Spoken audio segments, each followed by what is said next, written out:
Bonjour à tous, j'espère que vous allez bien. Ici François-Xavier Paul du blog Les Parents Positifs, le blog des parents qui se bougent pour rester positifs. Aujourd'hui, je voudrais vous parler de quelque chose qui nous est tous arrivé, a priori, quand je discute avec les gens autour de moi, qu'ils soient parents, adolescents, jeunes adultes, etc. On a tous eu des étiquettes à un moment ou à un autre qui nous ont été collées dessus. Moi, par exemple, c'était le fait d'être lent. J'étais apparemment un enfant lent parce que j'étais très perfectionniste et on me collait cette étiquette de lenteur. Donc je mangeais lentement, je lisais lentement, je faisais du sport lentement. Alors pas dans tous les sports heureusement. Dans les arts martiaux j'étais plutôt rapide, mais certains sports qui ne m'intéressaient pas trop à l'école, j'étais considéré comme lent. Les barres parallèles, les barres fixes, ce genre de choses. J'y trouvais très peu d'intérêt. Donc voilà, donc j'ai souffert de ça, et puis je me suis dit, nous, est-ce qu'on colle des étiquettes sur nos enfants? Alors au départ, la réponse était oui, aujourd'hui de moins en moins, et je vais vous dire pourquoi. Alors, souvent, on colle des étiquettes sur nos enfants pour les enfermer dans des rôles. Là, je vous parlais du fait qu'on me considérait comme lent, on m'avait collé cette étiquette quand j'étais enfant, c'était pour prendre des raccourcis. On savait que voilà, j'étais lent, donc quand j'avais quelque chose à aller chercher pour le compte de, je sais pas, de ma grand-mère, de ma maman, etc., j'allais prendre mon temps. Donc on le savait, puis on me le répétait sans cesse. Donc le fait de me répéter ça, ça m'encourageait pas à être un peu plus rapide. On me donnait pas d'autres solutions, si je puis dire. Puis bon, ça me convenait, j'avais pas d'autre choix, donc ça me convenait à l'époque.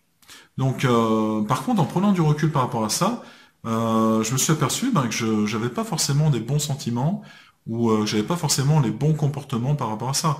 Il y a des fois, j'aurais pu être beaucoup plus rapide, et puis le fait qu'on m'ait collé cette étiquette sur le dos, voilà, je pensais que c'était une sorte de fatalité, et puis que je serais toujours comme ça, etc. Alors qu'on me donnait pas forcément une méthodologie pour augmenter la cadence ou aller plus rapidement à l'essentiel, ce genre de choses.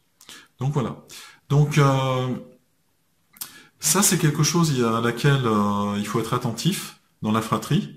Il y a beaucoup de choses à dire par rapport à ça, mais des fois, en collant des étiquettes sur les uns et sur les autres, on crée de l'hostilité dans la fratrie.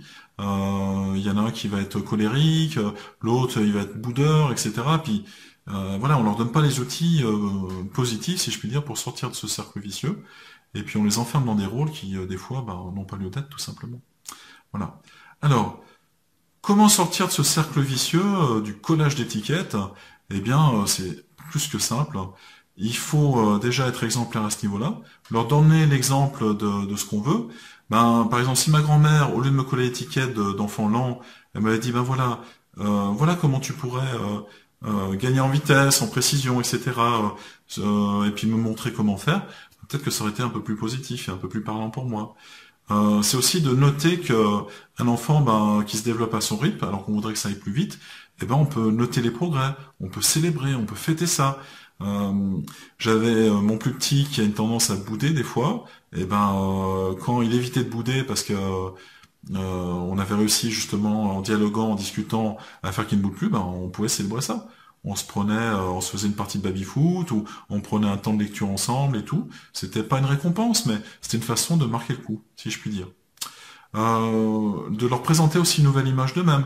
Moi, je sais qu'à l'époque, si on m'avait dit, voilà, au lieu de me dire t'es lent et puis de me coller l'étiquette sur le front, en me disant, hey, là, t'as marqué le coup. Je t'ai demandé ça, 5 minutes après c'était fait, vraiment super. C'était vraiment super. Et là, je me serais senti peut-être différemment. Et je l'aurais peut-être reproduit, ce comportement. Parce que je me serais dit, ah tiens, voilà la façon d'aller plus vite à l'essentiel, d'être plus efficace, etc. Ça aurait été un vrai plus, tout simplement. Et puis, d'autres choses aussi, dernière chose en l'occurrence, il faut leur dire, tout simplement. On n'a qu'à leur dire des bonnes choses, des choses positives, plutôt de leur coller des étiquettes qui en général sont pas très reluisantes, un peu négatives. Non, on n'a qu'à leur dire que voilà, quand on voit que ça nous correspond, qu'on aime ça, et puis qu'ils l'ont fait super bien, on le dit. J'ai mon plus petit des fois qui se dévalorise parce que lui aussi il se trouve lent. Alors, étonnant, le papa, on lui avait collé l'étiquette de lent, puis lui il se sent lent. En psychogénéalogie, ça veut dire pas mal de choses. Donc voilà, Quand il fait quelque chose rapidement et il est tout à fait capable, eh ben on célèbre. Je lui dis, waouh, je suis super content, t'as fait un truc super, tu t'es appliqué, tu l'as fait vite. Par exemple, ses devoirs, là, il est en CP, donc il commence à avoir des devoirs là, depuis la rentrée. Ben, des fois, hop, il se met tout seul, il essaye tout seul, et puis quand il a besoin d'aide, il m'appelle. Je trouve ça génial, quoi. Il est complètement autonome à ce niveau-là. Et puis, c'est quelque chose qu'il faut le dire, qu'il faut lui dire pour continuer à aller dans ce sens-là, tout simplement. Voilà. Alors, dernière chose à dire avant de terminer cette vidéo, voilà, on a tous souffert à un moment ou à un autre des étiquettes. Pourquoi reproduire le même schéma avec nos enfants? On a d'autres moyens que ça. Et puis, nos enfants sont évolutifs tout comme nous. On a découvert que le cerveau, la neuroplastie, c'est-à-dire la forme du cerveau et ce qu'il y avait à l'intérieur, pouvait évoluer en fonction de certaines choses. On n'est pas figé dans le temps qu'on est adulte ou qu'on est enfant. On évolue, donc on peut très bien changer de comportement. Il faut juste avoir un petit coup de main de la part des parents et savoir comment le faire nous, en tant que parents, tout simplement. Voilà. Donc arrêtons le collage d'étiquettes et passons à la parentalité du XXIe siècle. On n'a plus besoin de tout ça, on a d'autres outils beaucoup plus efficaces. Voilà. Si vous avez aimé cette vidéo, n'hésitez pas à l'aimer, à la liker juste en dessous. Sinon, entre-temps, vous êtes libre de recevoir le guide des 10 outils du parent positif, et puis en cliquant sur le lien qui est ici. Et puis d'ici la prochaine vidéo, je vous dis à bientôt. Ne soyez pas des parents parfaits, mais restez des parents positifs, et continuez à nous encourager, ça nous fait très plaisir. Merci et à bientôt. Je peux passer, moi, non? Ouais, passe vite, passe vite.